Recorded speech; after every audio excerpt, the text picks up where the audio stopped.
Okay, so recently I was asked about how, as a manager, to support something that you don't quite believe in and how to create buy-in from your team around it.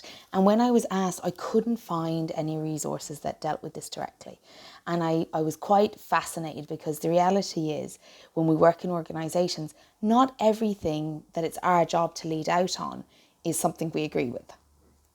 That's quite normal, or isn't something we necessarily believe in.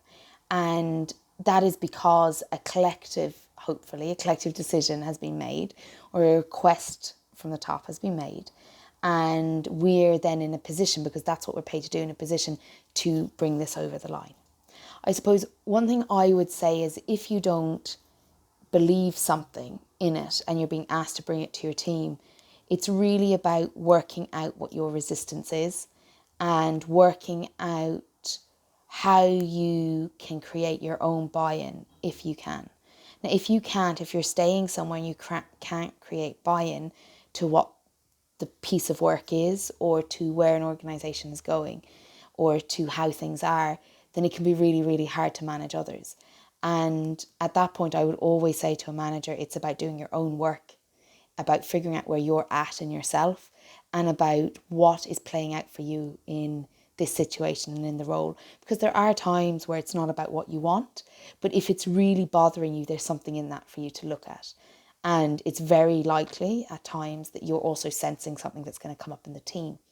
And so how are you going to hold that space for the team to help them meet their agenda and goals if you are battling with it yourself and haven't found your own position with it? So I think first and foremost, there's no quick and simple answer for these things.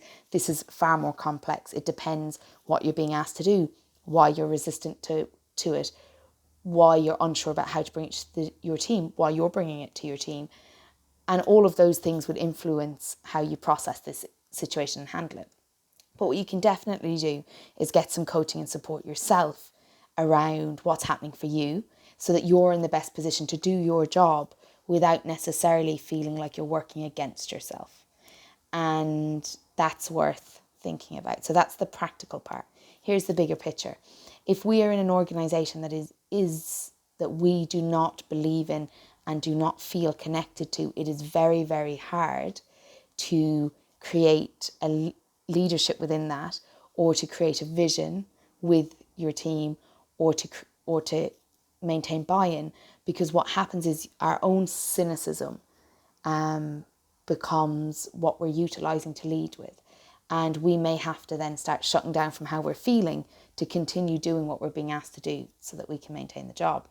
And so if we're cutting down or shutting down how we're feeling, then how are we expecting to motivate others or to be part of a bigger picture and feed into something if we're having to disconnect from our own feelings about it? So I would say that it's really important to A, understand what's happening for you, and B, is to consider how you're managing a situation that you may not be comfortable with, and if it's the way that you'd like to manage it. So that would be my short. I suppose it's not a really clear answer because it depends on the situation and it depends on what your experience is and what your real resistance is, and what that might be telling you about your needs, the needs of your team, and feedback within the organisation. So I hope that was helpful. Although it doesn't answer the question, I hope it signposts you in a direction to look for your answers, because those answers have to be within you. There's no point in being told what to do. It's actually more, what can I do that I do believe in, that I do feel connected with? And do I see the bigger picture of why this is how it's being done? And if I do, can I connect to that, even if I don't like the task?